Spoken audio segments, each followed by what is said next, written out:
C'est curieux. On nous dit qu'il n'y a pas de débat. D'aucuns disent que le ministre n'a pas sa voix, mais attends, donc si le ministre des Finances, pour une raison ou une autre, a une voix enrouée, dont il n'y a personne d'autre dans ce ministère qui peut parler. Ah ben non, on ne peut pas autant personnaliser une république. Non, la vraie raison n'est pas là. La vraie raison, c'est qu'ils ont refusé aux députés la possibilité d'indexer le gouvernement sur les tripatouillages et les bidouillages qu'il y a dans cette loi de règlement. Donc voilà, entre les lois qu'on bidouille, les lois qu'on piétine, délais qu'on ne respecte pas, et tout ça autour de quoi? De l'utilisation de l'argent qui doit soulager les Camerounais qui tous les jours sombrent dans la pauvreté, la malgouvernance et les souffrances au quotidien. C'est juste inadmissible. Lorsqu'un citoyen lambda entend parler de la loi de règlement, cela peut sembler bien technique, voire inutilement compliqué.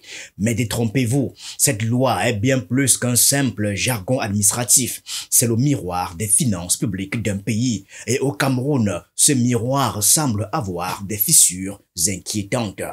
L'honorable Cabral Libi, député et leader du PCRN, a récemment jeté un pavé dans la mare en dénonçant ce qu'il appelle un véritable scandale autour de la gestion des budgets de l'État. Que cache réellement cette loi? Pourquoi est-elle si essentielle? Et surtout, pourquoi fait-elle autant de bruit aujourd'hui? Eh bien, la loi de règlement, qu'est-ce que c'est? La loi de règlement, selon l'article 20 de la loi portant régime financier de l'État, c'est la loi qui constate l'exécution de la loi de finances précédente. En fait, c'est cette loi, si nous l'adoptons, notre adoption de cette loi consacre la validation de l'usage, de l'utilisation des dépenses de la loi de finances précédente. Et que dit le règlement intérieur? Une fois que ce projet de loi nous est soumis, nous devons en débattre. Parce qu'il y a des questions à poser. Et sur celle-ci, il y en avait. Imaginez une famille qui planifie son budget annuel. En janvier, elle prévoit ses revenus, c'est-à-dire les salaires et ses dépenses, nourriture, loyer, loisirs et bien d'autres. Et puis, à la fin de l'année, elle fait les comptes. A-t-elle respecté son budget? Y a-t-il eu des imprévus? A-t-elle vécu au-dessus de ses moyens? Eh bien, pour un État, la loi de règlement joue exactement ce rôle. C'est un document officiel qui vient clôturer une année budgétaire en comparant ce qui avait été prévu, c'est-à-dire la loi des finances, et ce qui a été effectivement dépensé et collecté. En termes simples, c'est comme si l'État venait dire « Voici ce que j'avais promis de faire avec l'argent des citoyens. Voici ce que j'ai réellement fait.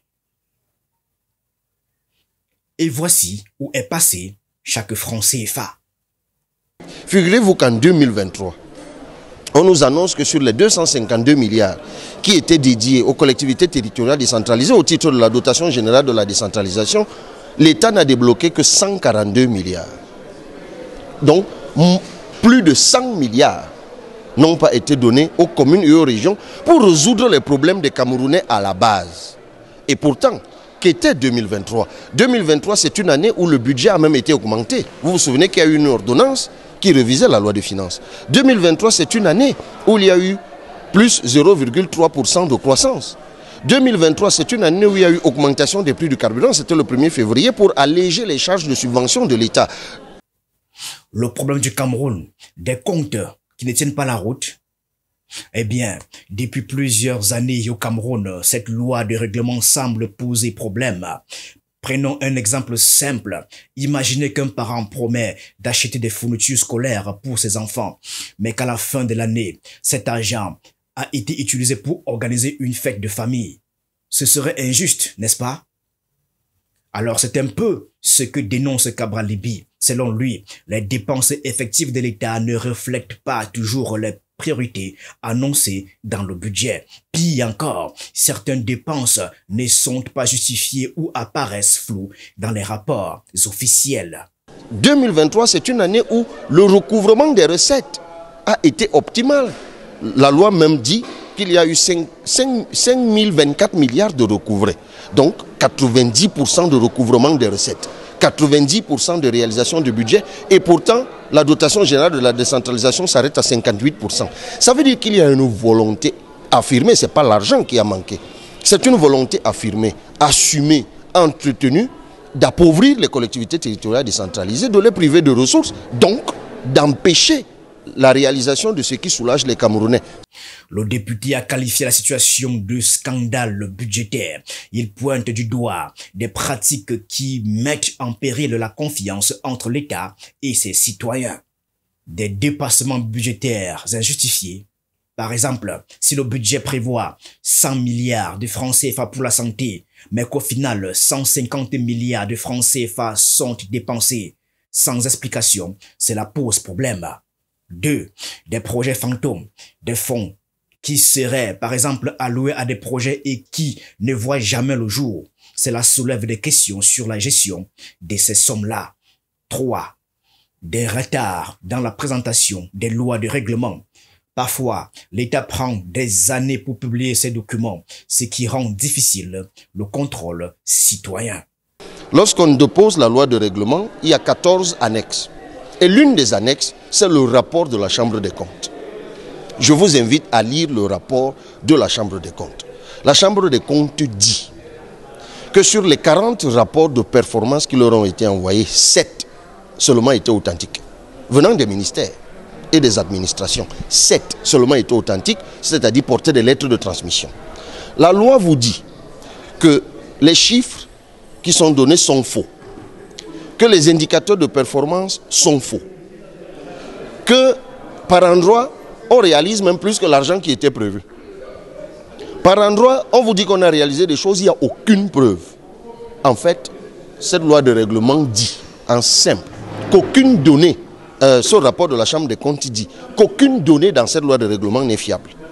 Et qu'en aucun cas, il ne ressort la volonté du gouvernement d'agir dans le sens du changement. Je suis en train de vous citer le rapport de la Chambre des comptes parce que de tous les documents qui sont annexés à la loi de règlement, le seul qui ne vient pas des administrations qui bidouillent la loi, c'est la Chambre des comptes. Et Dieu sait qu'au Cameroun, s'il y a une institution, on peut dire ce qu'on veut, dans la lutte contre la corruption et dans le travail de bonne gouvernance, s'il y a une institution qui généralement rend des rapports assez fiables au Cameroun, ben c'est la Chambre des comptes. Et c'est elle qui vous dit que cette loi de règlement n'a aucun sens. Un scandale qui touche au cœur de la démocratie. Dans un État démocratique, les élus, notamment les députés, ont pour mission de contrôler la gestion du gouvernement.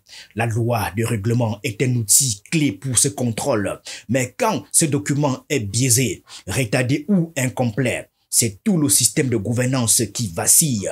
Cabral Liby l'a bien résumé. Sans une loi de règlement crédible, comment juger l'efficacité de la gestion publique?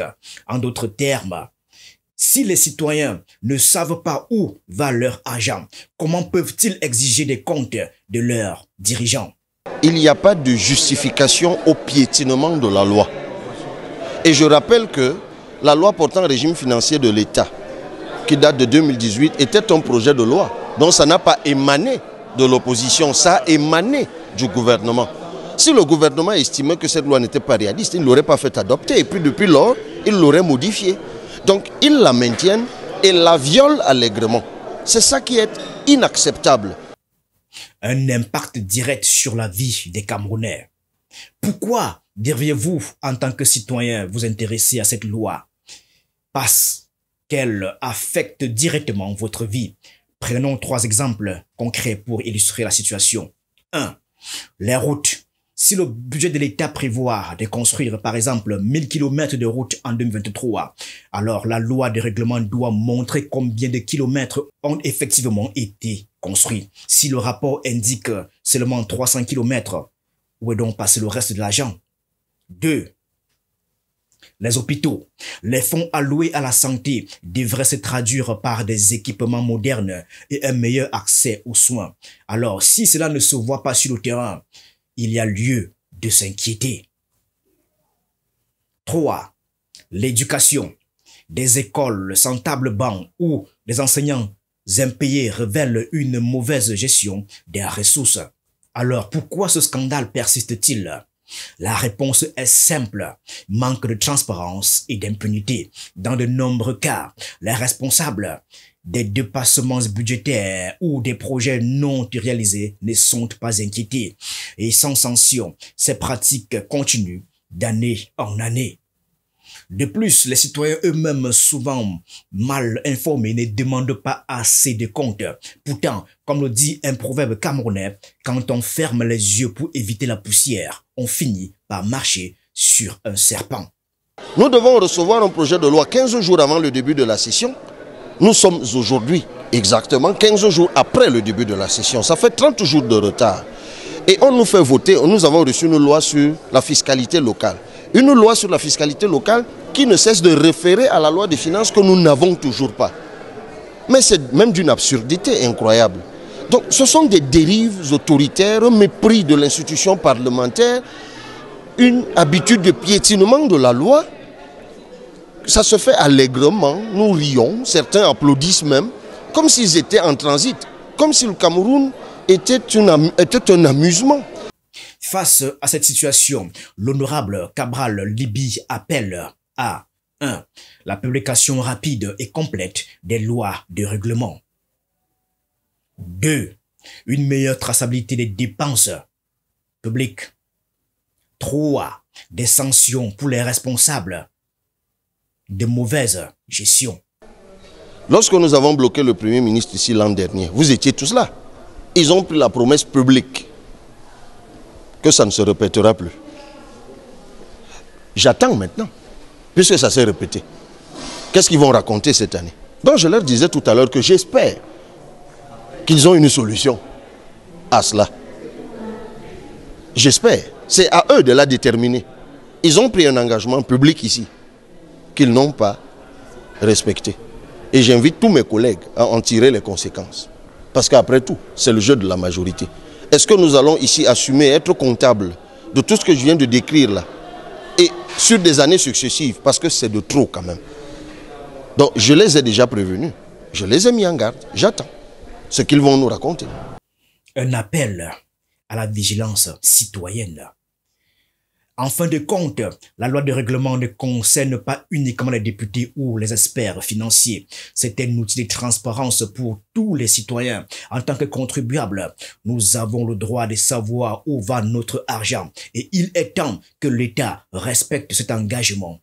La sortie de Cabral Libye est une piqûre de rappel. La démocratie ne peut fonctionner sans transparence. L'heure des comptes a sonné pour l'État camerounais.